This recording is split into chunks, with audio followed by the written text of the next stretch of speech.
Let's fucking go. This is the Outlaw Apostle Podcast. I'm your host, Troy Neff.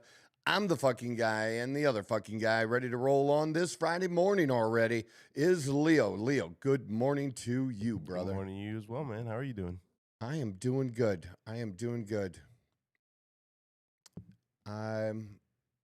Yeah. Okay. I'm going to just be honest. I tried to use my machine again last night. The machine? For sleep apnea. Okay. And I have the nose thing, not the face cover thing, because I just don't think I'd be good with that. My problem with the nose thing is, man, if you open your mouth, it's all fucked up. Like, it's weird. You can't accidentally, open your mouth. I'm not super familiar. Yeah, I'm just not sleeping good, and I've had sleep apnea, and it's just gotten really bad, and I've tried pharmacological route with the doctor, and that's not really helping me sleep. So I tried to go without that. Okay. That was a mess for 2 nights in a row, and then now trying to use the machine. It lasted, I don't know, less than an hour. So we'll try again tonight. Maybe I'll have to try some different masks. I don't know. I got to figure it out. Just that's a struggle for me to wear something on like that. Most people it is. I was about to say, I'm pretty sure for a lot of people that's not a very easy thing to do. I had the surgery done. I had a surgery done to fix my deviated septum and also to have my tonsils removed. They said that those two together usually work really well, except it's a god-awful fucking surgery, like horrible. Yeah, and he didn't tell me at the time. So what happens is you wake up and you got these giant sticks up your fucking nose. Okay. Like, you don't even realize how deep these things are up there. So imagine, like, those little sticks that they used to, those tongue depressors that they would put on your tongue and make you say, ah. Yeah. You ever have that? Yeah. It's like that's what they stick up your nose, dude. Yeah. And so you can't breathe through your nose. Okay. There's like no way for air to get through your nose. And if you have your tonsils done and you try to breathe through your mouth, oh, that's like you have broken glass in your throat when you breathe. Yeah, it hurts. So I lost 10 pounds in 2 days because it was Percocets from, and sleep and stuff like that. No, because it was like Percocets and popsicles. That was oh, gotcha. That was horrible. And yeah, that's it. So I'm working on that, but I think I'm okay this morning as far as I'm not going to fall asleep during the show, I don't think. I might bore them, but I probably am not going to bore myself. Last night, we had another home Mercury game and against Chicago. We had Reese show up. She actually played, which was good, and she actually played very well. She had somewhere like 15 points, 20 rebounds. Not a bad game. And it wasn't a bunch of me bounds either. They were like regular rebounds. One of their other players hit some threes, kept it close. The game was kept close, except for maybe in the first quarter, there was a little bit of a spread. And then it remained close right up until the end, even the last minute, which was surprising. Kalia Copper, it was her birthday, and she showed out. She was the player of the game, and she just looked great. She just stepped up. And, of course, Aaliyah Thomas has been on a little bit of a tear, and many consider her to be one of the top people contending for the WNBA MVP. And I would absolutely agree with that because she has more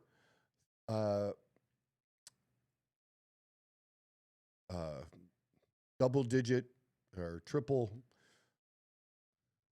doubles. That's what. Maybe my sleep is affecting me. She has more triple doubles this season. Well, she set a record for the season. So anything else she does the rest of this year will also be a add to that record. Okay. But she has there's 5 other players, I believe, that have a triple-double, and they only all have 1. So she has more triple-doubles than the rest of the league even. So that, I don't know, that's kind of impressive. Mm-hmm. And she's been playing. She had a foul, man, near the end of the game where she trucked a girl, and they initially called her for it. But guess what happened? They reviewed the play. They challenged the call, and we got the call because the other player, it looked bad because she did lean into her, but the other player literally ran in her path. It's not like that player was set, but it looked bad. Gotcha. Initially when you first seen it, because that and because she put a little extra on it, you know what I mean? Yeah. But we did, and they challenged twice. There was another challenge as well, where the player did not touch our player did not touch their player shooting. It was not close.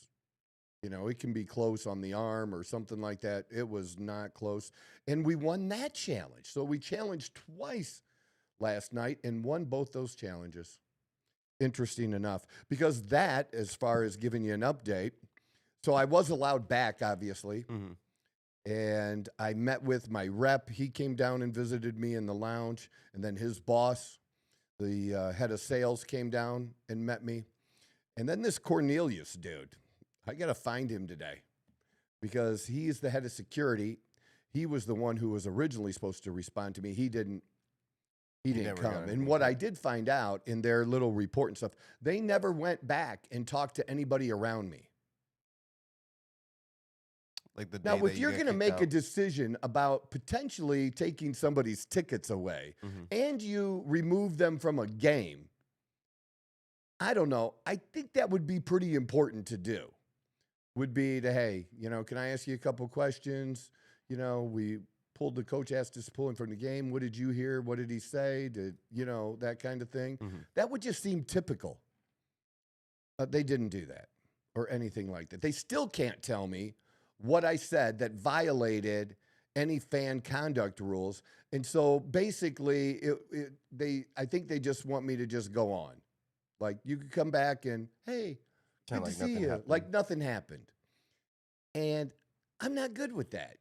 I'm just not. I mean, I didn't even cheer till the last third of the fourth quarter, really. I mean, here and there, I'd clap and stuff, but I was not into it the same, the same way. But we were making jokes around me. And, you know, everybody asked because nobody else saw anything that, you know, I had done that was crazy and wanted to know, well, what did you say? I challenged the call. And one guy, MJ, really good guy. I think he's been following for a while. And he follows so much that he also checks out the press conferences after the game. And he had this video that we're going to show y'all where the coach talks about the challenge that he didn't make and how Alyssa Thomas wanted him to challenge. And me as a fan and several other fans were also yelling, challenge the call. And then you'll hear where he's asked about me in a follow-up question. So this first question and answer, it kind of sets the stage, and then he's asked about the fan that was removed because obviously they didn't, you know, that reporter or whoever asked the question didn't have my name or anything like that. So my name isn't used, but I can promise you that what they are talking about here is me. So this is Coach Nate Tibbetts. Obviously, the trust you have in AT is endless, and just curious, earlier in the game, you know, when she's so adamant about, you know, wanting to review or, you know, the call, what's that balance like for you as a coaching staff? When you know it's early in the game, you gotta hold on to that, but at the same It wasn't early in the game. It was late in the second half. There were 2 minutes and 40 seconds left. Yeah, it's a tough balance. I want to take her word for it. Last year, I probably would have done it. I was probably too emotional listening to players. I blame Chevy and John McCullough, my assistants. They're the ones looking at it. No, I probably, I don't know. I haven't looked at the play yet. I want to take their word for it, but I also know I wanted to save some of the timeouts just because we had 5 games and 8 nights, and down the stretch in the fourth, I wanted to be able to use those timeouts. But yeah, I mean, I always want to listen to our players. Obviously, there's going to be times where I do call it. I didn't tonight. She probably going to let me know about it, which is well deserved. But that's the way it goes sometimes. Speaking of that play, it looked like there was a fan that got escorted out. Was that part of that whole thing with the fan yelling? I'm not. Oh, yeah. I think that's why he was yelling at me. Yeah. So he probably agrees with AT. We're out there. Nice and short. You didn't want to get too into it. No. You can't act like you didn't remember, dude. You just tried to steer me down, man. Give me a break. That is funny, though. And so, yeah, it's funny that they even asked about it, you know? The fact that it came up. Yeah. Yeah, for sure. And literally. So, yeah, that's probably why the fan was only, well, if the fan was being rude or disrespectful or something like that, that would have been okay for him to say, too. Say, we can't have that. We've had some incidents this year, the dildo throwing. He didn't have to bring up the dildo throwing, but he could at least say, there's been some incidents and, we want people to enjoy the game, but, you can't cross the line or whatever. He didn't say anything like that. He's just saying, yeah, sure. So was he not even sure what I said? It sounded. Do you know what I'm saying? Yeah.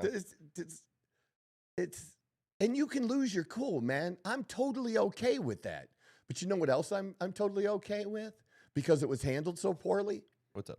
Come shake my hand, man. Say, hey, we appreciate you coming. I was a little out of it and hyped up for the game and the stress, and we appreciate you and whatever. Let's, Move on. keep coming, keep cheering, but things are good. Something I'm not asking for a lot, and I don't think it's unreasonable to ask for. I pay good money for these fucking seats, and I expect to be treated a certain way, and I'm expected, whether I'm at a restaurant or whether I'm at a game, to behave a certain way. Some fans just sit there and don't really cheer at all. Yeah. They just watch the game.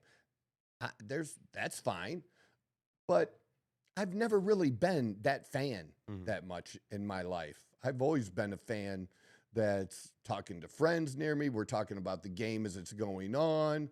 We're yelling about a call. I've always enjoyed that. The women behind me, they were shocked. They didn't know. They came up to us. The ones I told you, that the ladies that they hammer the refs by name. Yeah. Yeah. And they did last night too. They're like, hey, when for next season, you should move down a little bit in front of us. They want me to be part of their little group. It's so funny. But it was good they won the game. The game was a little bit sloppy here and there.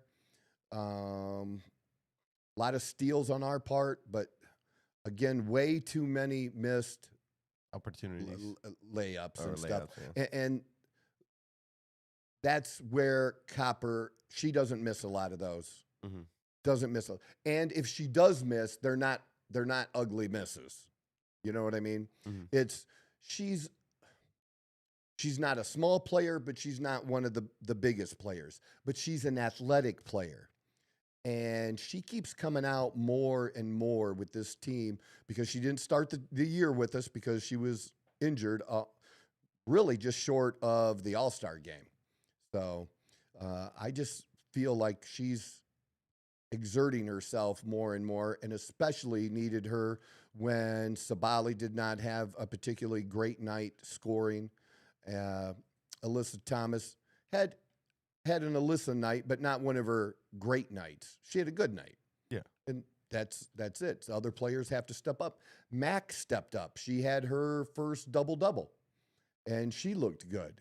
and that was good. I did notice something that I don't think other people notice, What's up? and I could be wrong, but there was a point in the game where there was a play between Alyssa Thomas and her that didn't quite go right, and also with Bonner, and Bonner and Alyssa are a couple, Okay. and I think it was more on Bonner, but Alyssa seemed to be talking and telling Mac to get together, and just looking at the reaction on Mac's face, she doesn't want to disappoint the star player either, but she's also, I think, thinking, well, that really wasn't fair. That wasn't on me. It's just the look I had. Maybe I'm making it all up. I don't know. But I see those kinds of things because we're actually that close that you can see. You know what I Like mean? the players interacting, like facial expressions Yeah, and all yeah, that. yeah. So that's just interesting to me because of that dynamic.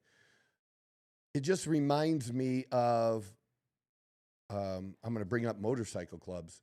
So there was a motorcycle club back in Toledo that would allow women to be members, Okay. and they could be officers. Okay. Now, it was an AMA club. It was an old AMA club. It had been around for years and years, called the Travelers. And at one point, one of my friends was considering going to that club, and I'm like, I'm not going there. I'm not going to a club with women. Where women are the members. Yeah. Not a thing. Because what you can have is just situations where what if one or the other is an officer and they get in a fight at home and you're bringing that shit into the club? I mean, that's just, relationship stuff shouldn't be on the court like that. And I feel like that's a potential here. Not that it, I don't know if it's happening or not. I just know that there's the potential there. But Alyssa's playing so great right now that it's kind of overshadowing everything else right now. But it's an interesting dynamic to watch that I don't think other people even talk about. Don't even mention. But I think it's worth mentioning. Yeah, for sure. So we got another game on Saturday. We play the New York Liberty. We'll see how that goes. And if they win that game, then that's all. Well, hopefully they win more games before we're done, a few more. But we need one more win to get our secure playoff spot. So it looks like they're going to be making the. For sure. Would you say so? Yeah, and it's just this team has the potential to go deep if we have our shit together. And we might have an off night. I think we can deal with that here and there. But I think, being in a series, that we can compete with anybody in any series. We're just that good. We have that good of a roster. But we'll see. The Minnesota Lynx have been tough most of the season. The New York Liberty, pretty solid. We'll see how we stack up against them on Saturday. Really, the toughest team for us, I feel like this year, has been the Atlanta Dream. So I don't know where it's going to work out. That's kind of what you're fighting for now, not just a playoff spot, but where you're going to land in the rankings to get home game and that kind of stuff. So we'll see. So there's your update. I'm allowed back, and we won. And if you want to see updates, please check out my TikTok. I did a video yesterday giving an update on TikTok and also just a quick overview of the game. It's just a few minutes long, and I'm hoping that there's some people interested in that content. People who are WNBA fans or Mercury fans around here. And you can comment on there. Tell me what you think of those that we're dropping there. I wanted to go live yesterday, and I tried, and it didn't really work out too well, to be honest. I kept having issues with the microphone, and it was all me. It was all me. I had one where maybe the battery was dying, and then I couldn't get the other one to sync with it. And I just gave up. Because I did have some things, even honestly, even Wednesday night, I waited until yesterday morning, but I could have went live or done a video Wednesday night to talk about the tragedy that happened in Minneapolis at the Catholic school. And there are just some things that really kind of bother me, maybe some of the same things that some people are saying, and maybe I have a different take than some other people do. I hear yesterday that they did label it a hate crime, but it is interesting to me to just note, this is not an attack or anything on any other religion in any way, but it just seems to me that if something happens to Jewish people, if some situation happens where Muslims are involved, the first thing that happens is it's called a hate crime. And then the second thing that's happened is, depending on which side that's on, if they're the victim or not, and sometimes when they're not the victim, let's say that the shooter is Muslim, the very first thing isn't concern by some people for the victims. It's, we got to be careful that we don't spread Islamophobia and Muslim hate.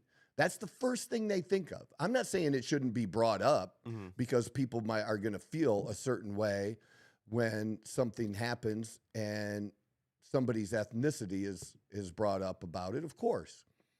But should that really be the first thing? And that's usually Democrats as well. That's the first thing you go to. And to make matters worse, one of the things that they went to was actually attacking Christians. We had the mayor of Minneapolis, many people, the video's out there, many people have seen the video of the Minneapolis mayor, where he basically goes right to the trans and defending trans and attacking prayer, saying we don't need, I think that might have been yesterday. I don't think that was one of the first one. Yeah, this is another one of his on the ban on it. And, you know, that's one of the first things they go to. I mean, literally within an hour, it keeps getting shorter and shorter, the time frame after an event happens. Who's going to be the first Democrat to run to a microphone and yell, ban assault weapons?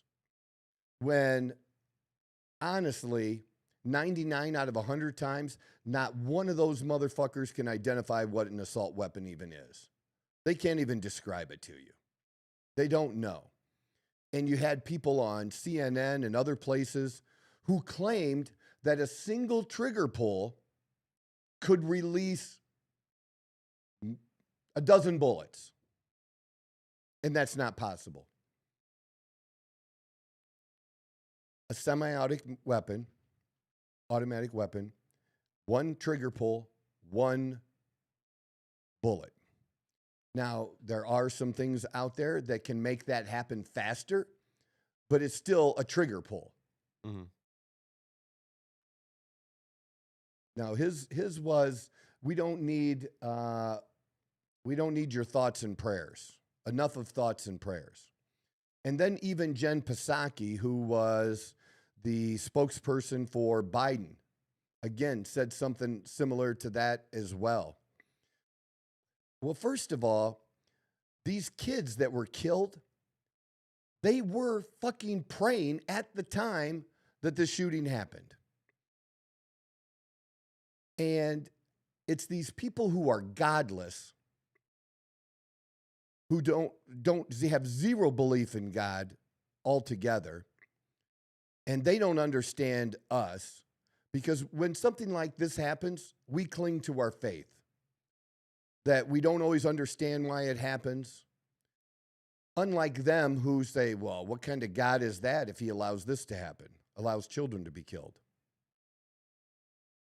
We don't always have answers for that. I don't have answers for that. But I know that with my faith, I can get I can get through anything. And we do cling to that. And if somebody wants to think that I'm weak because of that, okay, you're not going to hurt my feelings, because it never hurts my feelings when a non-Christian tries to tell me as a Christian how I should act, what I should say. Like, how would you know? On what authority do you have as a non-Christian to tell me what I should do? Look, there are Christians who are hypocrites, for sure, and I call them out all the time. That's the thing. But that's with any group.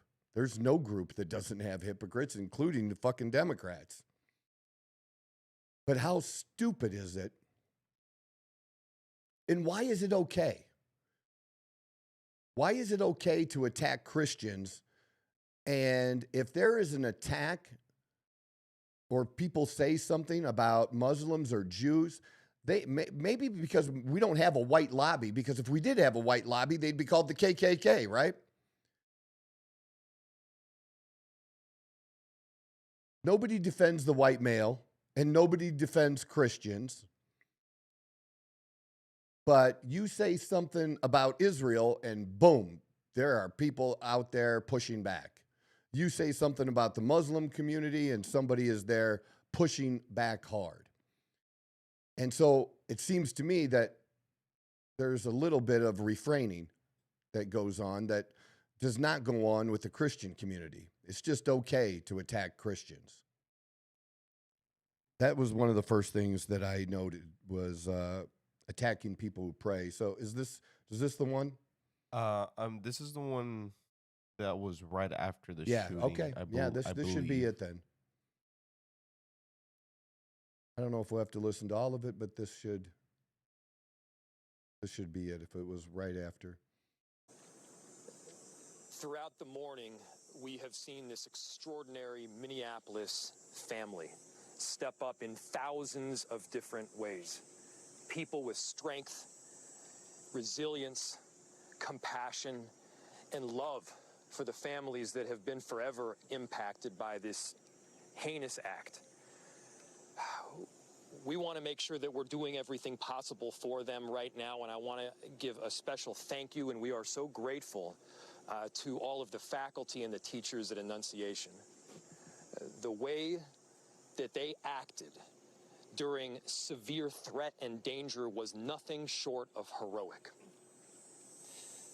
This is a tragic and horrible event that should never occur, and it would have been all the more tragic and horrible had they not stepped in, at times perhaps put themselves in danger to protect others. As horrible as this has been, it could have been far worse. I'm grateful for our law enforcement partners, our police officers in the Minneapolis Police Department and other law enforcement agencies well beyond that step up, that answered the call to make sure that they were running towards danger when so many of the rest of us would have run in the other direction.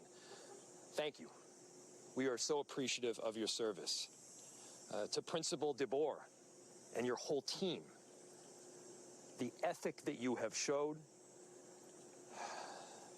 the love that you've shown, it's flat out incredible. And at the same time, look, we need to be doing more than talking. It can't just be words. There needs to be action.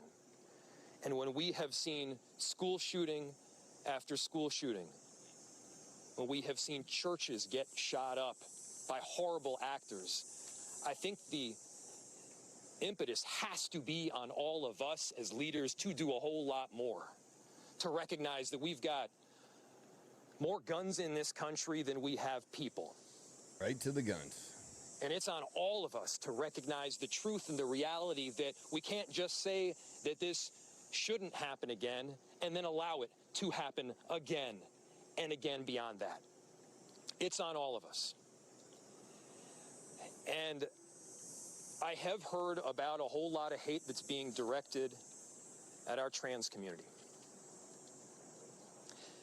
Anybody who is using this as an opportunity to villainize our trans community or any other community out there has lost their sense of common humanity. We should not be operating out of a place of hate for anyone. We should be operating from a place of love for our kids. Kids died today. This needs to be about them. This needs to be wrapping our arms around these families with every bit of love that we can possibly show. And I know that our Minneapolis family and well beyond is prepared to do exactly that. And so my message to everyone out there is, again, these families are experiencing some acute pain right now. But don't just think of these as somebody else's kids. Think of your own. Must not be it. Let's make sure that we're acting now to not just say it's never happening again, but ensure it doesn't. Behind me, you can see the smoke from the... So, my bad. I should have sent that over to you. But he does attack thoughts and prayers. Like, again, why would that ever be a bad thing? Nobody's saying that it's enough, but at the time, in the moment, I don't know why that wouldn't be such a terrible thing. And you saw Amy Klobuchar behind him. If maybe you didn't, I did. She's a senator. She was on TV later in the day, right?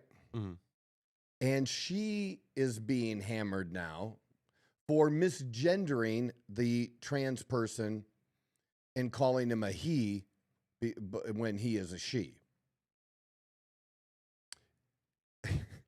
So she's getting hammered, and she's that side. Mm-hmm. Attacking her for that. And I don't know that, I think people need to be very careful. I've tried to, some very big people are missing this. I've seen a number of people pass a meme around that's not true. I saw it on Patrick Bet-David this morning. Mm-hmm. I saw one of my other friends that I know that's, in the news business, posted it on his Facebook page, Mm-hmm. and then other people as well. When I first saw it, it just raised a flag with me. You remember how I said it just raised And what it is, it's a meme that lists all of these recent shootings, Mm-hmm. Denver, Kentucky, there's like 10 of them, right? Okay. And on the one side it lists the place, and then on the other side it lists that they were transgender or binary or whatever it was, right? Okay. And so people are trying to draw a conclusion or a trend saying, like, what do these all have in common? Well, these were all done by transgender. Well, look, it does seem to be more of a more recent phenomena, but here's well, first of all, it's just not true. I ran the names through. When I first run the names through ChatGPT, right? Okay. What I did find is that it spit back that only 2 of them were transgender. And that didn't seem right to me either. So I pushed ChatGPT to go deeper, Okay. to think more, and it did, and it corrected itself. And it ended up being like 3 or 4. Where one was kind of iffy. There, you see it right in the middle, the black one right there. And why don't you do that too? I want you to take that and put that through either chat or Grok. Like And the so photo people can itself. see the photo itself. Just say, is this true? And dig deep to give me, the facts as best known kind of a thing. And that's not a good look either. When people pass along information like that or post things like this that aren't true. It doesn't mean we shouldn't talk about it.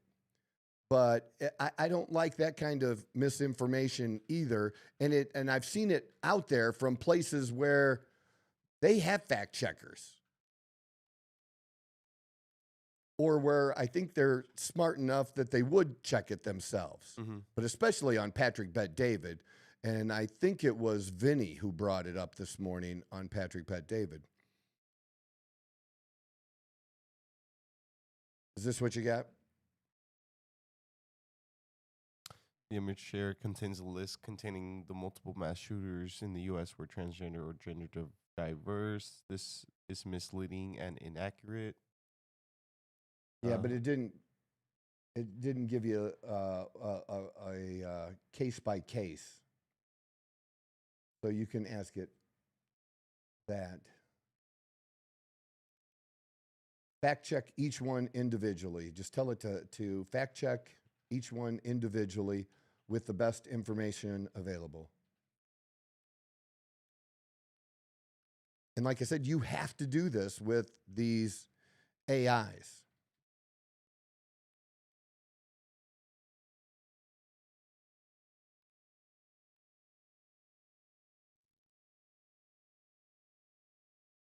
And I said, I did. And you'll...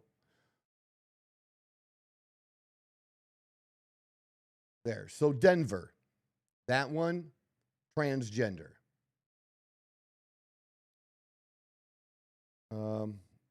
Aberdeen was reported as transgender. Nashville shooter, transgender. That's 3. Then you have these other ones where people made claims, but there was no other evidence. And then you had the one in Colorado there, identifying as non-binary, not trans. And one of them, I think they said, was where it was in court documents or something, and some people were saying that it was just a legal ploy the person was using by making a claim, you know? So there was, but that's just it. Because I think that's going a little too far. I mean, when over half of the list is not transgender, I think that's going a little bit too far to label them all. And especially when you can do just what I just did, to fact check it. And you can still make whatever comments you want to make about transgender. And the comment that I want to make, let me tell you what's true about cis, and that's us. We're cis. Cisgender. You and I are cisgender. Well, at least as far as I know, you're cisgender. You've never identified with me as anything else. So we're going with that. But these shooters, these killers and these mass shootings, the one thing that's true, whether they've been cisgender or trans, for a great percentage of them, is it's tied. There is a pretty significant amount of evidence that they were having some severe mental issues that maybe had been treated at one time, they were treating, that they stopped treating, that they were currently treating. So the point is not transgender. The point isn't young white males. The point is mental illness. Mental illness. Yeah. Right? That's where we need to focus. We need to focus on the mental illness. And people won't like this debate, but I don't really think it's a debate.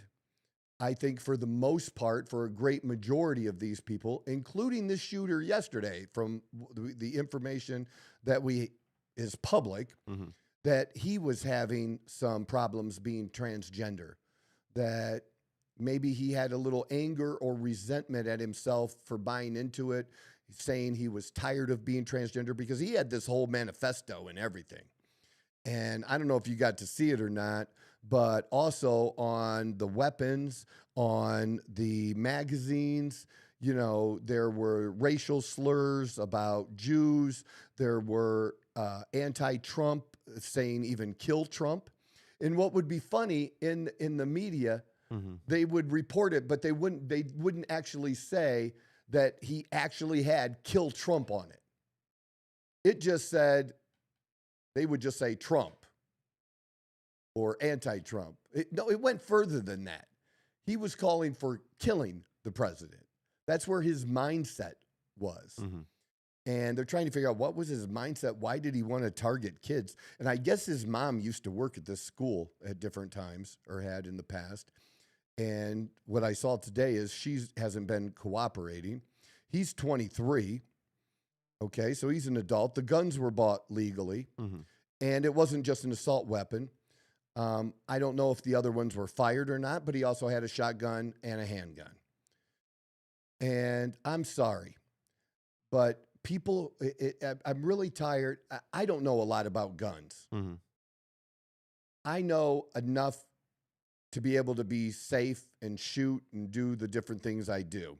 But it's not like a passion of mine, like it is one of my very close friends where he takes everything apart. He can change springs and do all this. And Brendan, my employee, you know Brendan.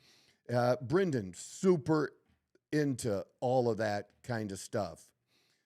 I'm not into it. I want to show up at the range and shoot, dude. I want to hit shit far away. That's what I want to do. The other technical, but I think you should at least have a little basic knowledge like I do about these things. And it's not hard to get because we have to keep repeating the same things over and over again. None of these mass shootings were done with automatic weapons. None. Because you and I went over it. It's so hard to get one. It's hard to get one. And then if you do get one, it's really old, right? Like 50 years old, because it can't be made past a certain point to own it legally. I was about right? to say legally, then yes. Legally. But illegally, there's definitely Oh, few ways to get absolutely. those, yeah. Absolutely. But that's already illegal. You can't change that law. That law is already there. It's illegal to own it other than if you go through a very long background check and you're willing to pay at least $50,000 or more. And then you're not even getting a new gun. You're getting an old fucking gun. And most of the people that have those guns, even if you're an enthusiast, the chances that you're going to have that gun, you got to have some money. And then you're probably have it because you're a collector. You like to show it off to your other rich buddies. And hey, come on over. We got a place we can shoot. You know, we got acres of land, rip off some rounds. And it is kind of a thrill. It is kind of a cool thing to do. Yeah. All right. Because it's cool. Some of the shit I have and my shit doesn't do that. Not like that, but it does. It can go pretty quick. But I can fire rounds and drop clips and reload handguns really fast too. And you can have 15, 20 at a time, which is legal in most states. And then other states restrict it to you can't have 30 or whatever. It just depends. It just depends. You know, my Ruger that I have with that is pretty awesome. It doesn't even look like a handgun, and it rips off some rounds. So just getting rid of a semi-automatic rifle, what some people are calling assault weapons, and then the other word you're going to hear is weapons of war. Well, the weapons that our military use, they have the same. Our weapons look like theirs in the fact that the AR-15, we'll use that as an example. But the difference is they have a switch that can change it from semi-automatic to automatic. And we don't. But technically, if you're a true believer in the Constitution, we should be allowed to have whatever they have. The whole idea is to have a citizenry armed to protect ourselves from tyranny. And if that's the case, and it says, you know, why was it muskets before and it's not muskets now? Because that's all they had. All they had was fucking muskets, and all the farmers had were muskets. But everybody had a musket. It's not equal anymore. And you want to make it even more unequal by taking those semi-automatic rifles that look mean away from people or that have a handle in a certain place and that it's metal and doesn't have wood on it. That's your difference. They fire the same fucking bullet at the same rate. They're the same. Just one looks mean. But we shouldn't have to have that conversation over and over again and rebuke people who are senators and representatives. They know better. They know better. They know these things are not what they're saying that they are. Or maybe they don't, and I don't know how that could be. Because after one instance, as much as it's talked about, and again, you know what? We're going to talk about this for about 7 to 10 days. Because there'll be a funeral, right, for a couple of kids. That'll be on the news for the 2 children that were killed. There's still a couple critical that maybe could pass.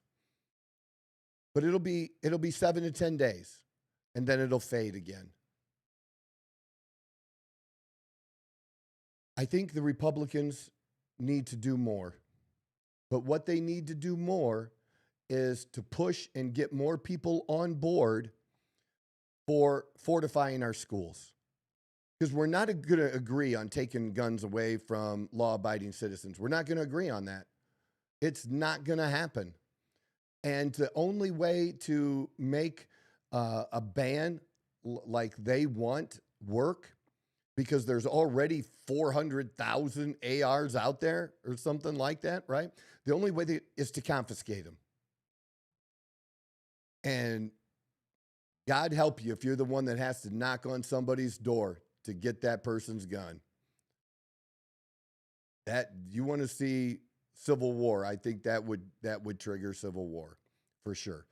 People are not going to do that. And I don't think that's the answer anyways. The answer is security. The answer is fortifying our schools. Now, you may not want teachers or other individuals associated with the school to have a gun to protect your kid. That you may not like that, but that should be determined by every community on their own and what they can afford. Because not every community can afford a bunch of police officers. So maybe, however it's done, whether they're volunteers, whether they're retired cops, whether they're security, whether they are cops that are just hired in their off time to be there or whatever it is. If you're not a cop, there would be a training that cops would come up with and approve. And that you would have to be, licensed, no matter what the laws in the state are, that you would have to go through certain courses, not just on the handling of the gun itself, but handling yourself in these types of situations. Before you allow the 35-year-old male teacher to have a gun if something happened on grounds. So I'm not saying that that's the only answer. It is an answer. It is one of. Or you can choose. Again, and some schools have done that in the recent years, have done that and done that successfully. When you put up a sign that says guns aren't allowed, it's what? It's a gun-free zone, right? Mm-hmm. So chances are, if you walk in there now, there might be some people that hide it and don't tell. I know that happens. But those people aren't going in there to hurt anybody. Those people are just people that really, seriously are there because they want to protect people. But if you put up a sign that says, we have teachers and school personnel who are armed, or we have armed guards, the chances that somebody is going to take a chance at that school when they got 10 other schools to choose from that are gun-free zones, which one do you think they're fucking going to? I mean, we've known this shit for years. This is not new. We knew years ago when the big shooting, also Colorado, I believe, where maybe it wasn't. Aurora. It was the theater. The shooting in the theater years ago. The Batman movie, I believe it was. And the person didn't go to the closest. He didn't go to the biggest. He went to the theater that was a gun-free theater. That's the theater, because there were multiple theaters around that shooter. And he chose the one that was the easiest. Yeah, there you go. You're right. It was Aurora. That was the easiest, softest target. Because they did the investigation. Why did he choose that theater versus other theaters? This one was the softest target. That's why he did that. And again, if you're a school that can afford it, or if you're people that want to pay enough in taxes to cover the expense and your community decides it, do it that way. You don't have to arm the teachers if you don't want to. But I'm not against arming teachers. I think being against that's ridiculous. But again, we're not just saying a teacher could just walk around with a gun. We're talking about training them and then keeping them trained, you know, every year, every 2 years, recertifying or whatever it is. You know what I mean? But that's a solution.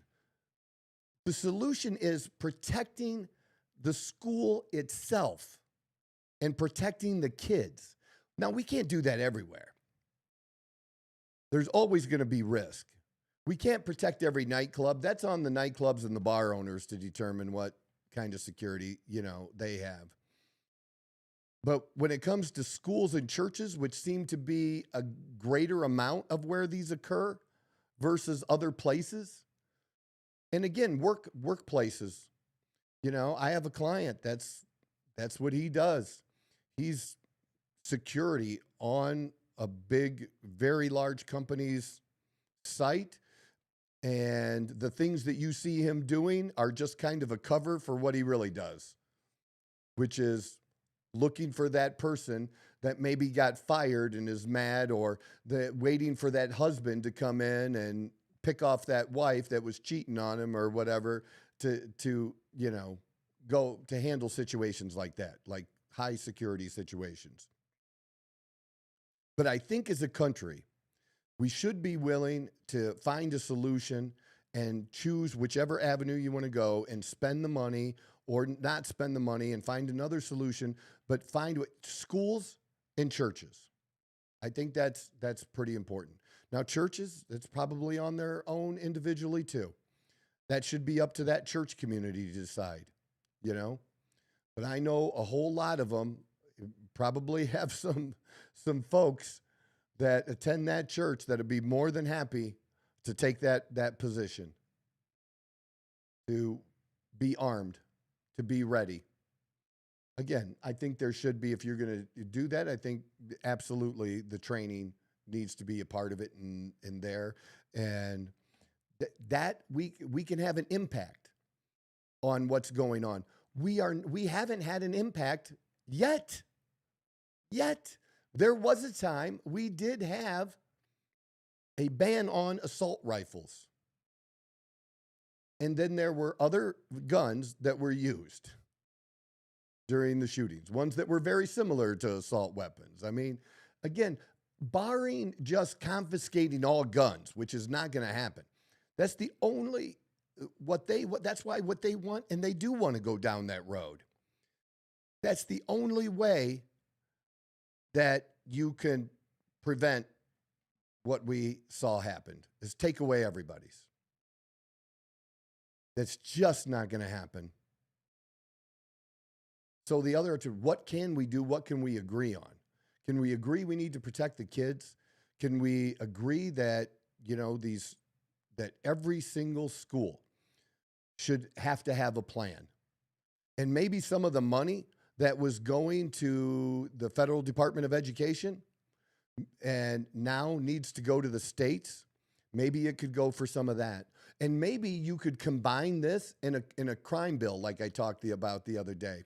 That what we really need is Republicans and Democrats to get together and come up with a comprehensive crime bill.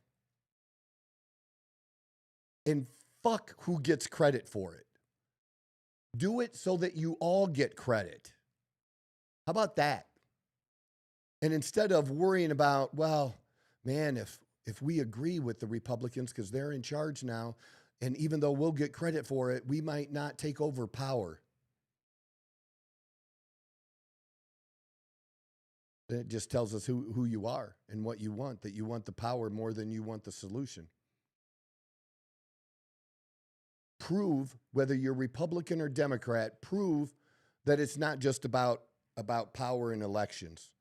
Prove that you really want to get something done for the people of the country.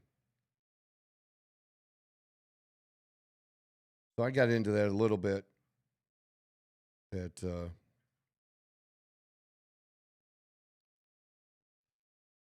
Maybe not in the order I was originally planning, but kind of jumping back as I'm going through this. I know what I want you to do. My Facebook.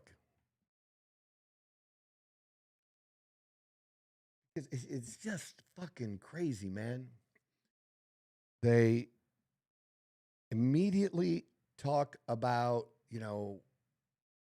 protecting trans people and not a single fucking thing about the victims and their families.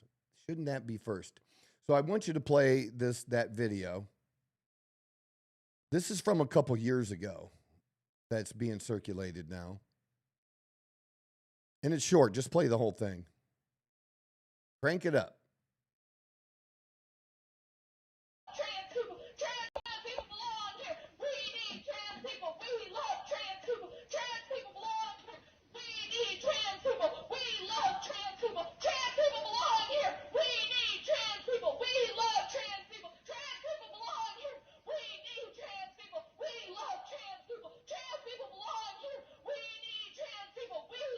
This isn't repeating. Her pitch is pretty good. Because I thought it was repeating. Right.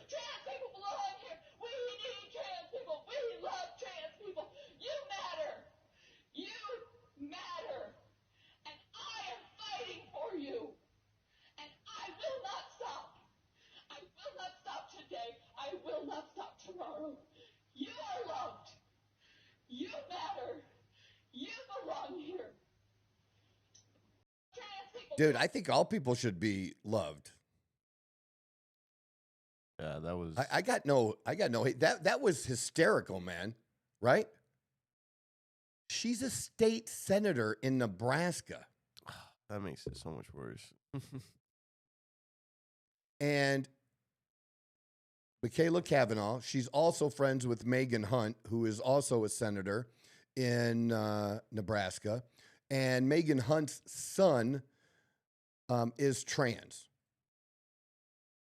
And this was 2 years ago when they were debating a bill that would restrict the use of transgender affirming care for minors, meaning not do surgeries and not give them drugs. That's all. I'm sorry. I think there's less risks for trans people that if you say, but they need to do this because the suicide rate, then they need mental help. Okay? They can still dress up however they want. But it should be okay to not mutilate someone's body who's under 18. That's all. I'm not trying to stop any adult. I think we should, but I would not go that far. Because I think it's the same mental illness for most, not all. Everything's not like that. But there's no good reason that we need to be giving them these drugs. And now we're going to talk about the drugs making them violent. And that's even on the conservative side. So what are we going to say now? We're going to say it's the testosterone? Roid rage? Get the fuck out of here. That's just where it's leading, and they don't even know where that's leading. That's not the issue. The issue is the mental illness itself. And even if you don't want to accept that, we should accept that we should not be doing this to people who are under 18. You should just be of age. Make the decision as an adult. That is such a huge, incredible decision, man. So big. But yeah, that woman was nuts, man. Nuts. It was starting to give me a headache. I'm not going to lie. And you know what? It was interesting, too, when I was looking into this Megan Hunt, she was fighting against this bill because her son, who he wanted to transition. Mm-hmm. So he wanted the drugs. I don't know if he wanted the surgery and get his dick cut off. I don't know. but he at least wanted to transition, right? Okay. Well, Medicaid wouldn't pay for it. You know what light bulb went off on me? How the fuck are you a state senator in Nebraska and on Medicaid? You mean to tell me you're a state senator and you're broke? I mean, I don't know what they pay Nebraska state senators. And every state is different. People don't realize that. Like in Texas, like they only get together every 2 years or something like that, unless the governor calls for a special session. Okay. Which seems to be the thing. Hey, there's something we need to address. Come in, and they work for a couple weeks, and then they go home. They go back to their lives, their day jobs, the businesses they own, or whatever they do. They go back to the accounting firm. They go back to the farm. They go back to, and they don't make a lot of money, right? But they also have jobs. But can you imagine that you're a state senator and you're on Medicaid? Because otherwise, how would he qualify? Unless, I mean, the parent has to be broke for kids to get Medicaid. Bottom line. I don't know if many people would even catch that in that story. That's the first thing, but that's because of my financial background. I'm like, the fuck is this? How is that possible? You can't possibly be, you're at poverty level and you're a state senator. I don't know. And it seems to me that you're not very qualified because you don't have your shit together. And again, I'm not against helping people that need help. They're desperate for help. But they need the help because they need to get the shit together. That they had too many kids. Or drugs or whatever their fucked up family life is. And we all have different degrees of fucked up families. I'll give you that too. But damn, you're a state senator and you're worried about Medicaid? And that's not something that the average American, and I think that would be a good number of Democrats that that are still the old Democrat, except there's not the old Democrats that represent them anymore. Like the union worker, or I would mention, predominantly used to be. You think they want their money going to pay for poor people's transgender surgeries? No. I mean, remember when Trump made that an issue in the campaign? And it was only a handful of people that had done it, where people in prison were getting transgender surgeries. But the problem was they ended up on the wrong side of it. It shouldn't have even been a big issue because there were so few people getting it. And then there's half a dozen. And then you want to defend that should be a thing? When the average American went, no, I don't want to pay for prisoners' transgender surgeries. This dude's going to be in here for 30 years. He can suck that guy's dick without having, his own dick cut off. You know what I'm saying? I mean, I'm not trying to be stupid here, but fuck, man. That's just not hard stuff. But the issue, and again, this is an issue that's brought up. We need to change the focus of this. The issue still is not the trans. It's a part of it. I think it's a pretty good identifier. You might want to look a little bit further if somebody is trans and young, that you might want to check out, man, is that somebody we really want to have a gun? And I want as much gun rights as possible, right? Mm-hmm. But I'm not against checking that out. I think it's a slippery slope. We need to be careful with the whole red flag thing, and especially when it comes to vets who might have PTSD when they come back, and labeling them, and then they can't have a gun. I think something you have to be careful with, but that doesn't mean that it shouldn't be looked at. Do you want to solve the problem or not? That's what it comes down to. Do you want to solve the problem or not? And how many problems could we solve if we start addressing the mental illness? Because it's not just this, right? A few weeks ago, we were talking about the homeless people being removed and forcibly removed and forcibly possibly getting help for them. I mean, when someone is not when you're not sure if someone is of right mind, you have to evaluate them, right? And if they are okay, they'll be released after a few days. But if they're not, well, yeah, everybody has individual rights, but they don't have the capacity to help themselves. These people act like they're compassionate, and they're not compassionate.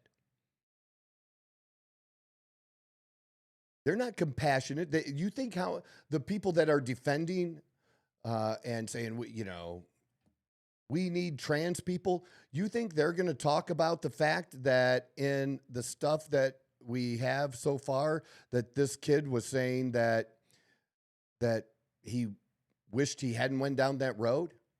They're going to skip right over that, man. They're not going to talk about that. That's never good because it doesn't fit their thing. Just like that meme you brought up earlier. People are passing it around because that's what they want to believe. They want to believe all these shooters, for whatever reason, are all trans shooters, and they weren't. And I'm not. And when I point that out on the stuff, I put next to my comment, I'm MAGA, okay? So I'm not. Don't attack me for telling the truth. And because I'll call out people on both sides. And that to me is doing that, because that's not good to label things like that in that way when it's not true. And if somebody else has better research than that, great, show it to me. But the people that are passing it around aren't double checking it, because they hardly ever do. It just sounds something good to them. That's all. It sounds good to them. That's what they believe. That's what they're going to post, and that's what they're going to share.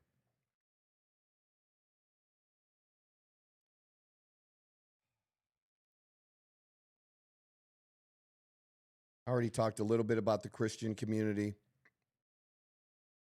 and I think that's important. So, but that's on us to figure out. That's for Christians to figure out. Nobody else is going to figure it out for us.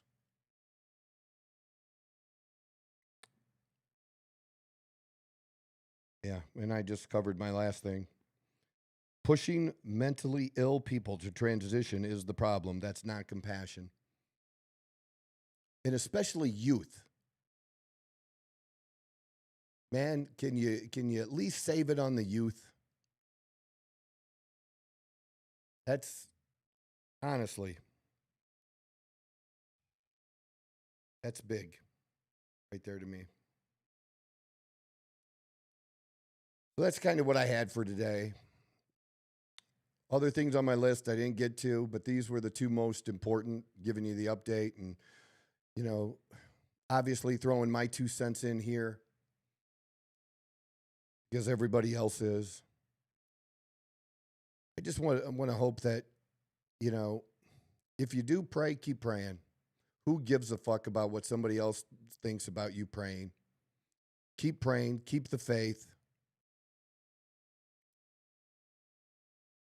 And we got to come up with the one thing I will say that does seem to be, I don't know if there's a consensus, but maybe that's wrong. Because if there was really a consensus to find a solution, we would be finding a solution. And we're not. And neither side is.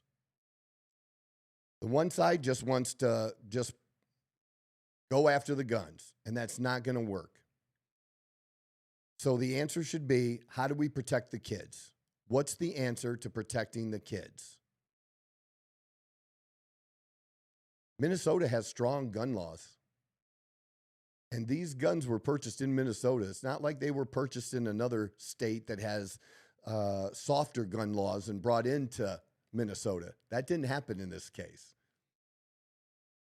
So saying we need stronger this, we need this, this place has that already. And it happened anyways. It didn't prevent it. If you can actually tell me a law that's not confiscating the weapons that would solve this problem, I'm all in. But it doesn't happen. So how about instead we focus on a security solution? Plenty of people out there, plenty of vets out there as well that could be good and used for this too.